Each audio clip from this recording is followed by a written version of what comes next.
করিমগঞ্জে school ছাত্রীকে ধর্ষণ ও video ছড়ানোর দায়ে এক যুবকের যাবজ্জীবন কারাদণ্ড দেয় আদালত। 2017 সালে ঘটে যাওয়া এই ঘটনায় আসামির অনুপস্থিতিতেই রায় দিলেন নারী ও শিশু নির্যাতন দমন ট্রাইব্যুনাল একের বিচারক।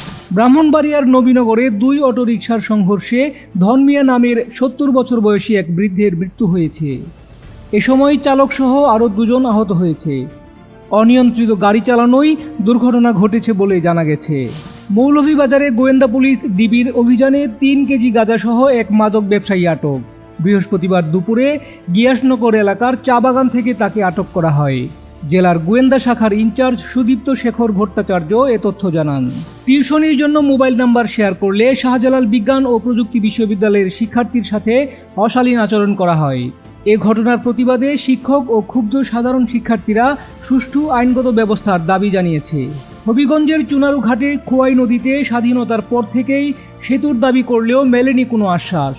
নদীর হাসারগাঁও এলাকায় অন্তত 30,000 বাসিন্দা বছরের পর বছর খেয়া নৌকায় পার হয়ে পোহাচ্ছেন দুর্ভোগ। সুপ্রিয় দর্শক, এখনকার মতো এই ছিল হাওরের সর্বশেষ খবর। হাওরের সবশেষ খবর জানতে চোখ রাখুন হাওর কণ্ঠের ওয়েবসাইট, ইউটিউব চ্যানেল এবং ফেসবুক পেজে। আপনার এলাকার যে কোনো খবর জানাতে ইমেইল করুন এই ঠিকানায় haorkontho@gmail.com।